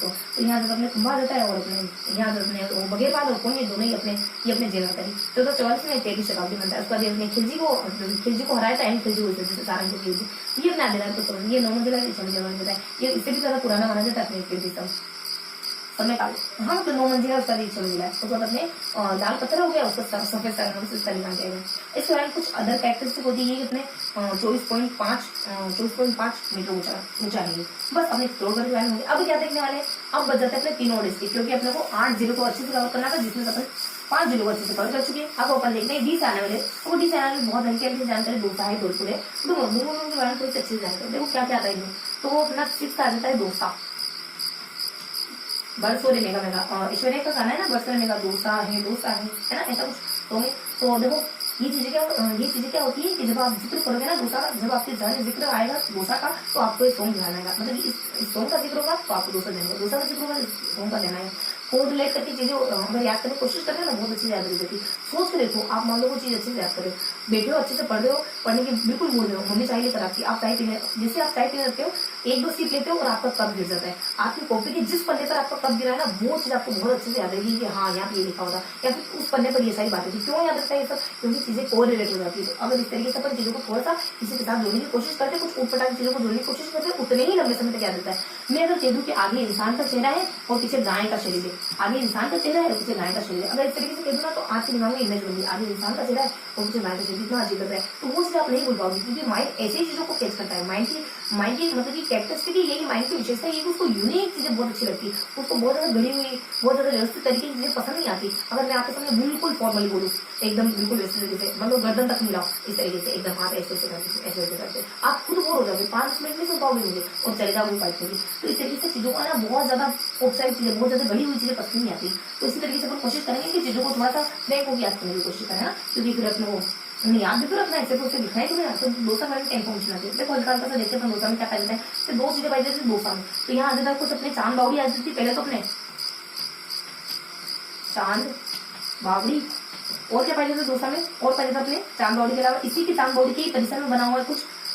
सेकेंडली हर्षद माता का मंदिर, हर्षद माता इसी के परिसर में। देखो चांद बावड़ी किसने बनाई, राजस्थान ने बनाई, चांद ने बनाई। सेकेंडली बता देते हैं कि चांद बावड़ी में यहीं पर अपने कुछ सितंबर अक्टूबर के समय में कुछ आभानेरी महोत्सव लगता है। आभानेरी महोत्सव का आयोजन होता है सितंबर अक्टूबर के दरमियान, ही बता देते हैं। और थोड़ा सा बताना था चांद बावड़ी का जो अपने आभा नगरी है ना, इसको पहले अपन जो आभा नेरी है ना, इसको पहले अपन आभा नगरी के नाम से जानते थे। बस ये इन्फॉर्मेशन थी अपने इसके बारे में। उसके बाद हर्षद माता मंदिर अपने चांद बावड़ी के परिसर में, चांद बावड़ी परिसर में। और क्या बात है इसके, हर्षद माता 33 किलोमीटर की दूरी पर है, 33 किलोमीटर की दूरी पर। उसके बाद हमने बस ये हल्की सी इन्फॉर्मेशन थी अपने डोसा के बारे में। अभी क्या देखने वाला तुम, और कुछ है कि इसमें, चलो तो कुछ नहीं। डोसा में अपने चांद बावड़ी दे, उसको हर्षद माता देगा। अब अपन देखने वाले हैं धौलपुर के बारे में। तो धौलपुर के बारे में क्या आएगा, देखो धौलपुर में भी अपने कुछ, धौलपुर अपने सेवन, धौलपुर में क्या देखने वाले हैं। देखो धौलपुर में देखने वाला कुछ गाँव है, गाँव के अंदर कोई बना और वहां पे पीने की पानी की सुविधा है। तो अपने गाँव आ जाएगा मुचुकुंद, मुचुकुंद। देखो मुचुकुंद के बारे में क्या इन्फॉर्मेशन, एक ही इन्फॉर्मेशन, सारी इन्फॉर्मेशन अपने इस मुचुकुंद राजा को लेकर दिया। तो मुचुकुंद के नाम पर नाम पड़ गया बस। और मुचुकुंद राजा थे कौन बेसिकली, तो मुचुकुंद राजा के नाम पर नाम पड़ा ना, वो कौन थे, तो अपने सूर्यवंश के कुछ 24वें राजा माने जाते हैं अपने मुचुकुंद। और फिर बताते हैं अपने मुचुकुंद के बारे में कि ये जो है ना अपनी कर्म 19वीं शताब्दी तक, बता दिए 24वीं शताब्दी तक 24 राजा थे। और एक और संख्या में एक और बात देखे तो 19वीं शताब्दी तक इन्होंने इसको अपनी कर्मस्थली बनाए रखा। 19वीं शताब्दी तक इन्होंने इसको अपनी कर्मस्थली बनाए रखा। बस उसका सेकंड जानकारी अगर देखना चाहे, मुचुकुंद कितना दूरी, धौलपुर से कुछ 4 किलोमीटर की दूरी पर पड़ता है, नहीं 27 किलोमीटर की दूरी पर पड़ता है। और बांडी धौलपुर में पर्टिकुलरली स्थान आता है जहाँ पर अपने सांगा का और अपने भलोदुद्दी का युद्ध हुआ था, अपने पहले देखा है ना। तो अपने यहाँ पे बताते 27 किलोमीटर, और अपने बांडी नाम स्थान से देखें कि अपने धौलपुर से और ये अपने बांडी से, धौलपुर से देखिए बांडी से देखिए कुछ 4 किलोमीटर की दूरी पर पड़ता है। थोड़ा सा इन्फॉर्मेशन गिवन बता दी। उसके बाद अपने मुचुकुंद की बात, ये अपने गाँव हो गया। उसके बाद जिसमें बना हुआ अभ्यारण हो गया। तो अभ्यारण कुछ नहीं बताया जाता है, बस अभ्यारण में 24 किलोमीटर अभ्यारण का क्षेत्रफल है। उस 24 किलोमीटर क्षेत्र में बहुत सारी नीलाएं, सांबर, चिकले और फिर अपने जंगली सुअर वगैरह इस तरीके की चीजें वहाँ पाई, इस तरीके की चीजों में पाई जाती है। बेसिक है उनके बारे में ज्यादा जानकारी लेने की जरूरत है नहीं। उसके बाद पता कि सारे बिल्कुल नॉर्मल नॉर्मल से नाम, तो विशेष वगैरह है नहीं वहाँ पे। उसके बाद फिर बता देता हमने कुछ जल के बारे में जुड़ी, तो यहाँ आगे हमने ये थोड़ा सा इंपॉर्टेंट है हमने जल से जुड़ी चीज क्या क्या पाई थी, शाही तालाब, तालाब ए शाही, तालाब ए शाही, उर्दू की यही खूबसूरती है, तालाब ए शाही। और जहान है होस्टर, और कुछ इस तरीके के शब्द होते हैं, मतलब तो प्रोनाउंस करने में अच्छे लगते हैं। तालाब ए शाही, देखो तालाब ए शाही हम कहते थे कि तालाब शाही, लेकिन तालाब ए शाही है थोड़ा रुतबा आता है ना बोलने में। तालाब ए शाही में क्या क्या आता है, तो ये बताया जाता है कि इसमें कुछ, इसमें ना 3 पॉइंट गिवन होते हैं। 1617 में इसका निर्माण कराया जाता है जहांगीर के लिए एक जहांगीर के लिए एक जहांगीर के लिए जहांगीर जहांगीर तो 1617 में जहांगीर के देखो तो एक पर्टिकुलरली शब्द गिवन था कि जहांगीर के कुछ कुछ करने के लिए, कि जहांगीर के लिए बनाए, मतलब तालाब शाही शायद जहांगीर को सेंटर में रख के करा गया इसका निर्माण, 1617 में जहांगीर के लिए, जहांगीर हेतु एक अच्छा सा कोई शब्द था, थोड़ा यूनिक सा कोई शब्द था कि 1617 में जहांगीर के लिए इसका निर्माण किया गया। सेकेंड इन्फॉर्मेशन बता देते तालाब शाही में कौन कौन से ये अपने ना कौन कौन से जीव जंतु यहाँ पे पाए जाते हैं, जहाँ पे मैंने 2705। हाँ देखो थोड़ा सा अपन माइंड को फॉरवर्ड, मतलब थोड़ा सा बैक आना, थोड़ा सा बैक आओ माइंड में। और देखो यहाँ देखो कि अपने मुचुकुंड जो है ना ये सिर्फ और सिर्फ 4 किलोमीटर की दूरी पर, और ये जो पूरी मैंने बात बताई थी ना वो सारी की सारी बात इसके बारे में थी, तालाब ए शाही के बारे में। ये धौलपुर से पड़ता है ये कुछ 27 किलोमीटर, और थोड़ा सा चेंज धौलपुर, और बांडी से पड़ता है कुछ 5 किलोमीटर, यानी 32 का आंकड़ा है। ठीक है, आंकड़ा समय यानी ये भी आंकड़ा समय, इधर भी थोड़ी सी जानकारी छूट जाती है, इधर भी थोड़ी जानकारी छोटी जानकारी बिल्कुल मिल जाती, 32 बन जाएंगे। तो यहाँ देखो इतने किलोमीटर दूर कुछ पाया जाता है यहाँ पे जीरो। तो पीके कब, पीके पिक्चर कवर नहीं मेरे को देखनी है, पीके कब देखनी है मेरे को, तो पीछे अपने पोर्ट्रेट पाया जाता है, पोस्ट पाया जाता है, उसका कार्बोरेंट वगैरह पाया जाता है, कबूतर वगैरह पाया जाता है, ये सारे जीव जंतु यहाँ पाए जाते हैं। बस हल्की जानकारी से तो अपने पोर्टेंट है, उसका अपने पोच है, उसका अपने केस अपने कुछ कार्मोरेंट है, पिंटेल है, पोर्ट्रेट नहीं पिंटेल, अपने पोच और पिंटेल, पोर्ट्रेट तो दूसरी जगह पिंटेल है, पोच है, उसका केस अपने कुछ कार्मोरेंट करके अपने कस्ट देखो कैसे कुछ नाम आता है, अपने कॉस्ट्यूम करके नाम होता है कुछ, कॉस्टेड करके कुछ नाम होता है, कॉस्टेड करके, तो वो पाया जाता है उसका 20 अपने, ये तो अपने देखो अपन जानते हैं बिल्कुल, कबूतर बदलेंगे। ठीक है, ये कबूतर बदलेंगे, ये तो यहाँ कॉस्टेड करके कुछ नाम होता है, पिंटर और पोस्ट तो कंफर्म है, यहाँ कुछ कॉस्टेड करके हल्का सा नाम होता है, और फिर अपने कबूतर बता देगा, कबूतर है उसका अपने बता के, ये सारे जीव जंतु यहाँ पैक करवा देता है। बस इतनी इन्फॉर्मेशन थी अपने धौलपुर के बारे में, धौलपुर के बारे में। तो धौलपुर में क्या आता है, मुचुकुंद आ जाता है, उसका रहना जाता है, उसका तालाब शाही। मुचुकुंद में कुछ जानकारी नहीं, बस अपने एक राजा का जिक्र कराया, मुचुकुंद उसी के बारे में बताया, उसके नाम पर इसका नाम पड़ा, और वो अपने कोई सूर्यवंश था, उसके 24 से राजा थे, सूर्यवंश के 24 राजा थे। 19वीं शताब्दी तक उन्होंने इस स्थान से कर्म स्थली बना के रखा, उसका कुछ 4 किलोमीटर की दूरी में पड़ता है ये धौलपुर से। इतनी इन्फॉर्मेशन होती है। अभ्यारण्य कुछ अपने अभ्यारण्य अपने 24 किलोमीटर का उसका क्षेत्रफल पाया जाता है। देखो यहाँ पे अपने यहाँ से 24 तो अभ्यारण्य जो पाया जाता है, यहाँ पे उसको 24 किलोमीटर क्षेत्र पाया जाता है। कुछ सामान्य से जीव जंतु पाए जाते हैं जिनके बारे में देखते हैं। तो तालाब शाही 1617 में जहांगीर के लिए इसका निर्माण होता है। उसके बाद धौलपुर से कुछ 27 किलोमीटर देखिए, और बांडी से कुछ 5 किलोमीटर, बहुत पास पड़ता है बांडी से तो तालाब शाही। और फिर बता दी जाता है कुछ पीके कब आने वाली मुझे देखनी है, तो पिंटर है, पहुंचे फिर अपने क है, उसके बाद अपने कुछ कबूतर बताए, ये सारी जानकारी पाई जाए। हल्की सी इन्फॉर्मेशन है, और बस मैंने तो अपने वही देखना है कि कहाँ का ये मुझे कहाँ पाया जाता है, तालाब शाही कहाँ पाया जाता है, इतना सा देखना। तो किसने किसके लिए कब बना, बस तो मैं धौलपुर के बारे में देख लिया। अब क्या देखने वाले अपन, अब देखने वाले अपन डूंगरपुर। देखो अब जानकारी लेने वाले अपन एट है डूंगरपुर के बारे में। देखो डूंगरपुर थोड़ा सा इंपोर्टेंट रहता है, इसमें हिंदू की दृष्टि से भी एक चीज पाई जाती है, और मुस्लिम की दृष्टि से भी एक चीज पाई जाती है, और एक पानी पाई जाता है। मतलब पानी मतलब कहने का सेंस है कि पेयजल की सुविधा, मतलब हिंदू मुस्लिम दोनों एक ही कुएं का पानी पीते, तो फिर उनमें भेद किससे हो गया है ना। तो यहाँ जगह अपने डूंगरपुर में क्या बताया जाता है, देखो फसली रहता है यहाँ पे अपने कुछ बेड़ेश्वर उसका अपने फिर बताते गलियाकोट फोर्ट हो गया, फिर बता देंगे अपन कुछ अपने लास्ट में गैरसागर। तो बेड़ेश्वर में 3 मंदिर बने यहाँ पे, 2 पॉइंट आते हैं। तो सबसे पहले बता देते अपने कुछ यहाँ आता है अपने विष्णु मंदिर, इसके पास में बेड़ेश्वर मंदिर के पास में, फिर अपने लक्ष्मी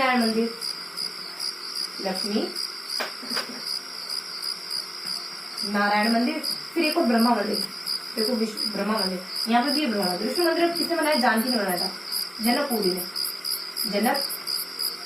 1793 में बनाया था। लक्ष्मण मंदिर अजय वजय ने बनाया था, अजय वजय, अजय वजह। उसका अपने कोई वजह नहीं थी, वीडियो बना दिया ब्रह्मा। जैसे भगवान को लगता है कि कोई वजह होनी नहीं चाहिए ना, हमेशा कुछ मांगने के लिए याद करें, तो ये कहाँ का इंसाफ हो गई, मतलब ये कहाँ का इंसाफ है अपने ईश्वर के साथ कि हमेशा अपन कुछ मांगने के लिए याद करते हैं, मतलब खुशी और कभी याद नहीं करते। उसका ब्रह्मा आ जाता है, ब्रह्मा में क्या बताया जाता है, याद करते तो बहुत अच्छी बात। अगर ब्रह्मा के बारे में क्या बताया, ब्रह्मा में किसे बनाई, ये इन्फॉर्मेशन यहाँ पे जीवन नहीं होती। उसका तो वो थोड़ा सा एक महत्वपूर्ण पॉइंट और आता है, इनको छोड़ करके मेला लगता है यहाँ पे, माघ पूर्णिमा को मेला लगता है, माघ पूर्णिमा को। और देखो यहाँ पे ना कुछ 5 फीट ऊंची मूर्ति है, जो कुछ 4-5 जगह से खंडित मानी जाती है। तो खंडित मूर्ति पूजा होती है शिवलिंग की, स्वयं शिवलिंग का मतलब कि बेनेश्वर मंदिर के बारे में जानकारी ना, तो कुछ खंडित मूर्ति की पूजा होती है यहाँ पे। ये तो बन सकते खंडित मूर्ति पूजा होती है। देखो अपने क्या पता है कि यहाँ पे अपने 3 मंदिर बने हुए बेसिकली। तो ये अपने विष्णु मंदिर जनकपुर में 1973 में, लक्ष्मीनारायण मंदिर अयोध्या बनाते हैं, ब्रह्मा मंदिर यहाँ पे बना हुआ है, लेकिन किसने बनाया था कुछ इन्फॉर्मेशन नहीं, पास में बना। बस मेरा को लगता है माघ पूर्णिमा को मिल जाता है, थोड़ा सा बता दे। तो यहाँ पे खंडित मूर्ति पूजा होती है, खंडित, ये दोनों थोड़ी सी एडिशनल जानकारी इनको छोड़ करती है, ये थोड़ा सा पैटर्न है, थोड़ा पैटर्न ब्रेक होता है। तो अपने खंडित मूर्ति पूजा होती है, खंडित मूर्ति है यहाँ पर बस किचन टेम्पल। और ये जनकपुरी कौन है, अपने संत पहुंचो ऐसे तो बेटी माने जाते जनकपुरी, विष्णु के अवतार संत पहुंचे ऐसा माना जाता है। और प्रसिद्ध पहुंचो संत थे। यहाँ आ जाता है अपने दूसरा क्या आता है अपने कुछ यहाँ पे गणेश, उसके बाद बेलेकोट, बेलेकोट का जो होता है ना बेसिकली वो 60 किलोमीटर दूर, 58 या 60 किलोमीटर दूरी में पड़ता है। मान लो गलियों से कोई बुढ़ा बुढ़ी साथ में गुजरे, इस वजह से कह रही हूँ, थोड़ा याद रहना आपको, तो माइंड में करना चाहिए। गली में माता बुढ़ा बुढ़ी दोनों साथ हाथ पकड़े गुजरे, साथ में गुजरे, उनको किसी की परवाह नहीं, क्यों क्यों उनको भी तो हो गए अच्छे से रहने, व्रत हो गए तो क्या हो गया। तो अपने कुछ 58 किलोमीटर दूरी पर, तो मान लो 58 एज की होगी, 58 किलोमीटर दूरी बना अपने। तो सेकंड बताया जाता है कि यहाँ पे अपने फखरुद्दीन की मजार है, फखरुद्दीन मजार सफेद संगमरमर की बनी हुई है बस। तो फखरुद्दीन की मजार सफेद संगमरमर की बनी है, सफेद संगमरमर बस इतनी जानकारी चीज के बारे में। उसके बाद अपन देख रहे थे गैप सागर, ये है अपनी झील, बेसिकली ये है अपनी झील गैप सागर।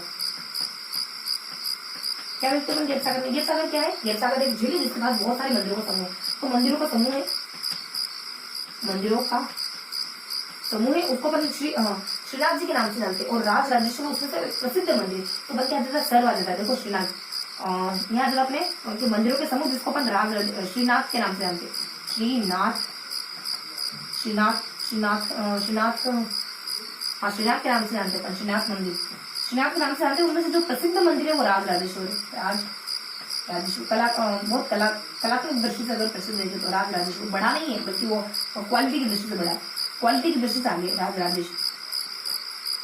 राजेश्वर मंदिर उसमें से बहुत ज्यादा थोड़ा सा सुंदर ज्यादा है, कलात्मक दृष्टि से थोड़ा सा अन्य मंदिर से रखती है। तो ये अपनी इन्फॉर्मेशन होती है अपने गैप सागर में। मंदिरों का समूह है, बेसिकली मंदिर नहीं बल्कि झील के पास बहुत सारे मंदिरों का समूह बना, श्रीनाथ जी के मंदिरों का बहुत उस समूह को अपन श्रीनाथ जी का श्रीनाथ कुछ कहते हैं उसको अपन, तो मंदिरों के समूह को अपन श्रीनाथ मंदिर ऐसा कुछ उसका नाम है श्रीनाथ करके, उस मंदिरों के समूह का मतलब उन मंदिरों के समूह को एक साथ मिलकर के इस नाम से पुकारा जाता है। और उनमें से अपने राज राजेश्वर का जो मंदिर है वो सबसे यूनिक या कलात्मक दृष्टि सबसे सुंदर मंदिर माना जाता है। तो इस तरीके से अपने डोंगरी के बारे में हल्की सी इन्फॉर्मेशन थी। अपना एक मंदिर देख लिया, एक अपने कुछ उस या फिर अपने मस्जिद मुस्लिम कम्युनिटी से जुड़ी कुछ चीजें थी, इस तरह यहाँ पे अपने पेज दिया अपने कुछ जल से जुड़ा नहीं गैप सागर जी द्वारा थोड़ा दे दिया। ब्रिटिश में क्या था, विष्णु मंदिर लक्ष्मी मंदिर, ये 3 मंदिर बने उसके पास में। जनकपुरी बनाती है, ये है ना जनकपुरी कौन थे, अपने बाबूजी बेटी थी, ये कौन थे अजय उनके शिष्य थे, उसका भी ये देखो कौन सा मंदिर बनाते हैं लक्ष्मी। तो फिर ब्रह्मा को जीवन नहीं है, उस पर मेला का मतलब तमाम पूर्णिमा को खंडित मूर्ति पूजा होती है, ये भी जानकारी। और मेले को फखरुद्दीन की मजार है और दाऊदी बोरा संप्रदाय, उसका सफेद संगमरमर इतना महत्वपूर्ण है जितना कि दाऊदी बोरा, दाऊदी जो महत्वपूर्ण नहीं है उसको लिख करके दिमाग में अपन एडिशनल जानकारी कसर नहीं जानेंगे। दाऊदी बोरा बोरा अगर आप मान लो 1 घंटे पढ़ रहे हो और 1 घंटे आपको पढ़ना है और आप बुक की सारी जानकारी अच्छे से पढ़ रहे हो, मतलब कि लाइन बाय लाइन पढ़ रहे हो, इसका मतलब आपके दिमाग में आपने कितनी चीजें रहेगी। इससे बढ़िया ये होगा कि आप फर्स्ट बार में उसको अंडरलाइन करो और सेकंड बार में पढ़ो तो सिर्फ अंडरलाइन चीजों को पढ़ो। माइंड को इंस्ट्रक्शन लो कि सिर्फ अंडरलाइन चीजों को पढ़ना, अदर चीजों को नहीं पढ़ना, उससे माइंड कंफ्यूज होता है।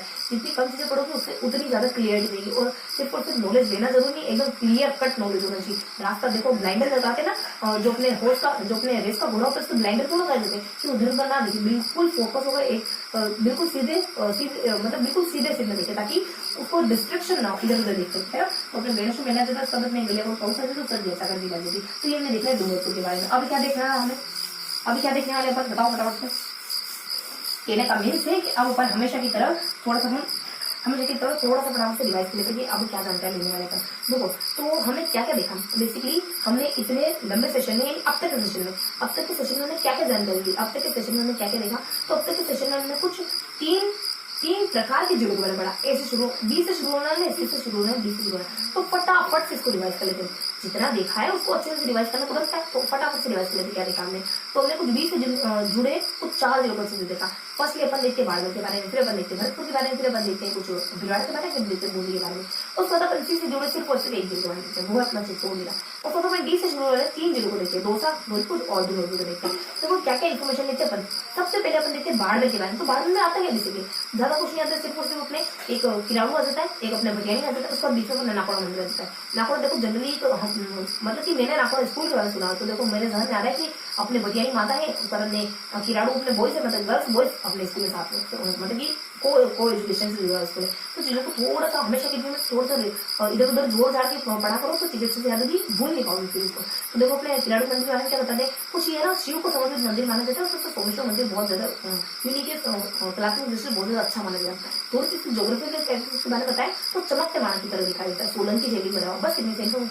उसके बाद सेकंड बता देते हैं अपन, सेकंड उसी के बारे में बताने वाले अपने भुआसा यानी कि अपने कुछ भटियानी माता। देखो भुआसा के नाम से जाने जाने वाली सिंध और राजस्थान दोनों गुजराती, ठीक है। तो पर अपने राजस्थान में 2 जिलों का जिक्र कर लेते हैं, बाड़मेर और जैसलमेर। तो बाड़मेर में तो एक जसोल गांव है, तो वहां पे जिसका मंदिर बना हो, तो ढोली जाति के लोग वहां आते जाते होते हैं, मतलब उनकी आस्था का केंद्र। तो सेकेंडली बता दीजिएगा जैसलमेर के जोगीदास गांव में वहां इनका जन्म होता है, लेकिन जन्म होने के बाद शादी अपने बाड़मेर होगी।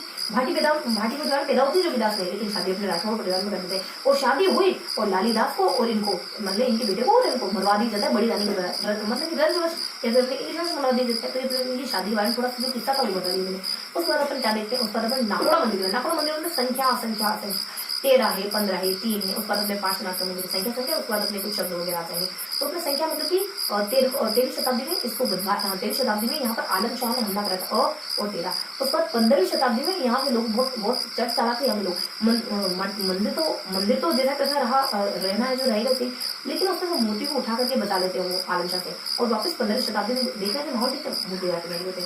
और फिर 30वीं शताब्दी में बना, वापस 30वीं शताब्दी में बनाया मंदिर बहुत सारे हमले से चुका है। इसमें से जो 5 नाथ का मंदिर है ना, वो सबसे ज्यादा बड़ा, सबसे ज्यादा सुंदर माना जाता है। बस सुंदर क्या कहें, सबसे ज्यादा बड़ा माना जाता है। तो अपने 5 नाथ की मंदिर के बारे में बता दिए, मतलब कि अपने नाकोड़ा के मंदिर के बारे में बता दिए। अब क्या बताना है, अब हमने बाड़मेर जिला कंप्लीट हो गया। सेकंड जिला कौन सा देखते हैं, भरतपुर में। क्या देखते हैं भरतपुर में, तो 2 तो अभ्यारण्य आएंगे, 2 तो पक्षी अभ्यारण्य आएंगे। उसके बाद एक अपने दुर्ग आ जाएगा। दुर्ग में क्या बनाया, दुर्ग में जनरली मंदिर तो रहता ही, मंदिर के बारे में देखा। 2 अभ्यारण्य और दुर्ग में मंदिर आ गया। तो 2 अभ्यारण्य कौन से, एक अपना अभ्यारण्य भरतपुर का अभ्यारण्य आ जाता है केला देख, एक अपने बंद बाहर आ जाता है। भरतपुर के अभ्यारण्य के बारे में इन्फॉर्मेशन संख्या 71 इसकी कुछ 14-15 साल के बाद 71 में इसको अभ्यारण्य, 14-15 साल के बाद 85 के दरमियान इसको राष्ट्रीय स्मारक घोषित करें। 230 प्रकार के 18 शताब्दी इसका निर्माण हुआ। उसके बाद एक आ जाएगी अपने कुछ शब्दों को लेकर, सर्वेंसाज हो गया, क्रेन हो गया, जल मुर्गी हो गया, चीनी मुर्गी हो गया, और कार्नाराइट हो गया, काम हो गया, उसका नोक हो गया, जो हो गया काम कार्नाराइट हो गया, उसका नोक वगैरह हो गया, उसका स्पून वगैरह हो गया, उसका बिल्ट वगैरह हो गया, उसका स्टैंड वगैरह हो गया। ये सारी चीजें पाई जाती है यहाँ पे। और इसके अलावा क्या बताया जाता है, इसके अलावा एक और अभ्यास के बारे में बताया जाता है, वो अभ्यास वन भारत का नाम से जाना जाता है। पक्षी अभ्यास 200 प्रकार के पक्षी, वहाँ 230 या 200 प्रकार के पक्षी। और बेसिकली वर्तमान में है ना अपने शाही परिवार के लोग यहाँ पे शिकार, शाही परिवार के लोग यहाँ शिकार कर सकते थे, लेकिन वर्तमान में और ये अपने कुछ पर्यटन विभाग के अंतर्गत आने लगे। हाँ, कहाँ थे अपन, तो ये बता दिया हमने कुछ 200 प्रकार के पक्षी वगैरह पाए जाते हैं। देन बता दी जाते हैं 3 राजा झरक, 3 और राजा। देखो एक बांध बनाना शुरू करता है 66 में, 30 साल बाद 57 में दूसरा पूरा कर जाता है झरक वाला। उसको जो लास्ट में हो जाता है जो कुछ अदर चला जाता है, ये अपने शीश मान बना देता है, मतलब हट के चला जाता है। ये जानकारी में तो सबसे बता देते अपने किले के बारे में, उसके मंदिर के बारे में। किला अपने लोहगढ़ का किला देता है, बस हल्की सी इन्फॉर्मेशन। जीत देखो किम्बर मिलर 1826 में जीतता है, लेकिन यहाँ का राजा किसको जीतता है, मराठों को जीतता है। और सेकेंडली अंग्रेजों को जीतता है। मराठों को जीत के उपलक्ष्य में बना देता है कुछ अपने जवाहर बुर्ज, और सेकेंड में बना देता है फतेह बुर्ज, अंग्रेजों के फतेह बुर्ज। ये कुछ 65 के आसपास बनती है, 65 के आसपास 17 और कुछ अपने 18 के आसपास बनती है। बस ये चीज इन्फॉर्मेशन। नेक्स्ट बता दीजिए मंदिर के बारे में। मंदिर किसका है, गंगा का मंदिर है। तो गंगा किसी को अपनी रेमेडी नहीं बताती, साधारण रेमेडी हमेशा रहती है उसके बाद, यानी हर चीज को लेकर कुछ ना कुछ रेमेडी होती है, उसका नुस्खा होता है, लेकिन किसी को नहीं बताती। यानी इतना उसमें रंज है, किसी को पूछना कि मतलब ये सब्जी बहुत अच्छी लगती कैसे बनाए, तो देखो मैं अपना ही मतलब कि हमारी कम्युनिटी में कह रही हूँ, तो उनमें इतना रंज रहता है, इतना रश रहता है कि नहीं बतानी, क्योंकि मैं उनको बताती नहीं, तो मतलब कि सामने वाले को मैं बता दूंगी तो इसको पता चलता है, इसलिए मैं अच्छी बनाना, तारीफ इसकी होने वाली। तो अपन कहाँ थे, अपन गंगा मंदिर पे। जनरली सभी बातें ह्यूमन बीइंग है, तो ईर्ष्या रखना तो सामान्य सी बात है, लेकिन उस ईर्ष्या को अपने ऊपर हावी नहीं होने देना, ईर्ष्या से बेहतर है प्रतीक करना।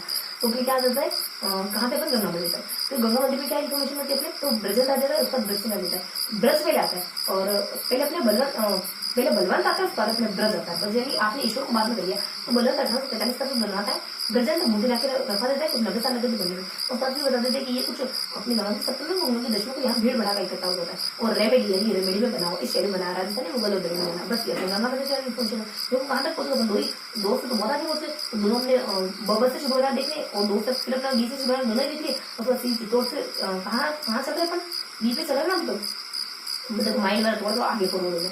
यहाँ अपने सेकंड अपने फर्स्ट ईयर अपने बाड़मेर के बारे में देखा, उसके बाद अपने देखा सेकंड ईयर अपन कुछ भरतपुर के बारे में देखते, भरतपुर ही चल रहा है ना अभी अपना, तो देखो भरतपुर अपन कहाँ चलेंगे, तो गंगा मंदिर हो गया था, तो भरतपुर की सारी इन्फॉर्मेशन होगी, जो चारों चीजें सारी हुई।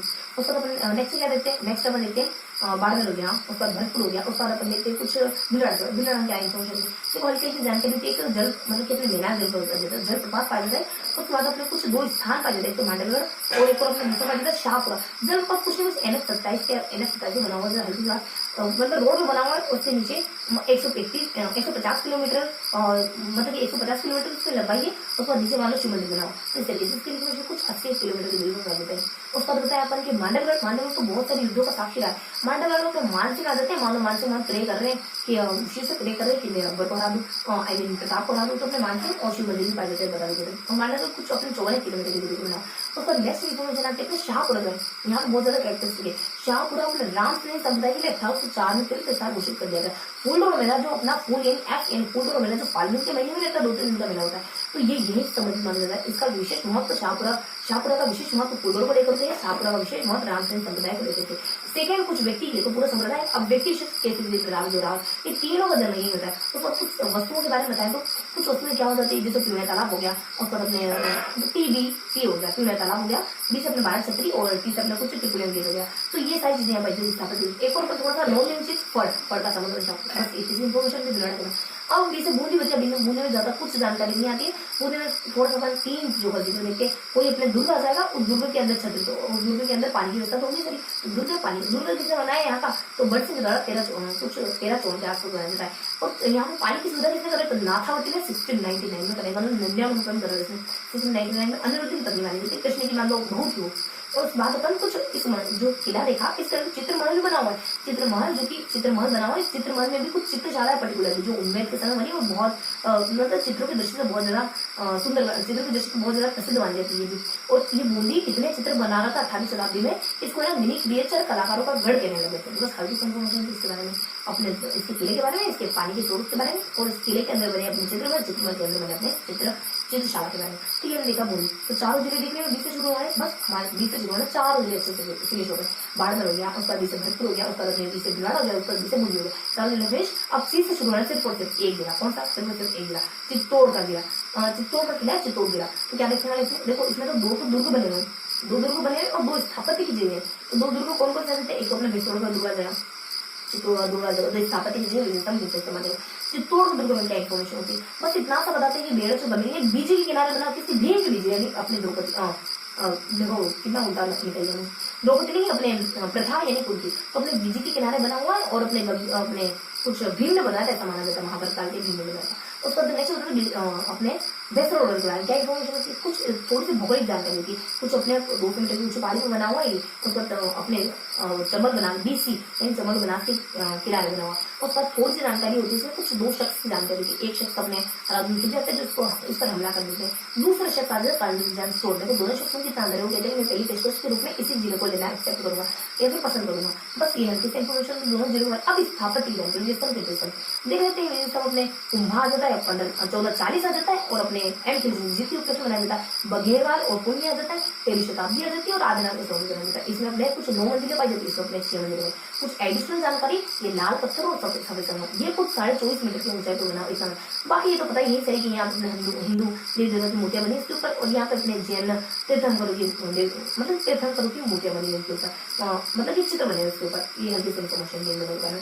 अब क्या देखना है, हमारे चित्तौड़ जिला की कंप्लीट करिए, इसके इंटरनल दूसरा देख लेते ना, पर इसमें अपने दुर्ग वगैरह आ जाएंगे, 2 स्थापत्य दोनों क्लियर होगी। और उसके बाद हमने चित्रों इस तरीके से हमने चित्रों के जिलों को अच्छे से पढ़े। अब क्या बचा हमारे, तो डी से शुरू हो रहा है 3 जिले, डी से शुरू हो रहा है 3 जिलों को कौन सा जाते हैं, कुछ दौसा आ जाएगा, कुछ दौसा आ जाएगा, उसके बाद अपने कुछ धौलपुर आ जाएगा, उसके बाद अपने कुछ डूंगरपुर है। दौसा क्या है, ज्यादा कुछ होता ही नहीं, 2 ही चीजें होती है यहाँ पे। दौसा में अपने चांद बाउली होती है, चांद बाउली की राजा चांद ने बनी हुई, और ये अपने आभा नगरी दौसा में बनी हुई है। इतने से पूछे आभा नगरी दौसा में कोई चांद बाउली बनी, राजा चांद ने बनी, राजा चांद ने बनी, इतनी समझ है। सेकंड इसमें बता दिया जाता है कि सितंबर अक्टूबर यानी अपने सर्दी, सितंबर अक्टूबर लगभग अपने बारिश का मौसम होता है ना, सितंबर अक्टूबर से अपने लगभग सर्दी मिड होता है, लगभग मिड कुछ बसंत का कह सकते हैं अपन इसको। तो ये जो मौसम होता है ना, इस मौसम में यहाँ पे फूलों महोत्सव लगता है अपने आभानेली में, आभानेली महोत्सव हुई, आभानेली महोत्सव लगता है, 2 दिन का महोत्सव ये लगता है यहाँ पे। बस इसी से इन्फॉर्मेशन दी होती है यहाँ पे। उसके बाद क्या बताया जाता है, उसके बाद इसी के परिसर में एक चीज बनी हुई जिसको अपन हर्षद माता के मंदिर के नाम से जानते हैं। ये हर्षद माता उल्लास के नाम से जानी जाती है। बस हर्षद माता का मंदिर बना, और हमने ना वहां पढ़ा था कि इसको ना MKG के द्वारा तोड़ा दिया गया था, और ये अपने गुजर इतिहास शैली में बना हुआ। और हर्षद माता अपने कहाँ बना बना दोस्तों, तो यहाँ में लिख लिया था।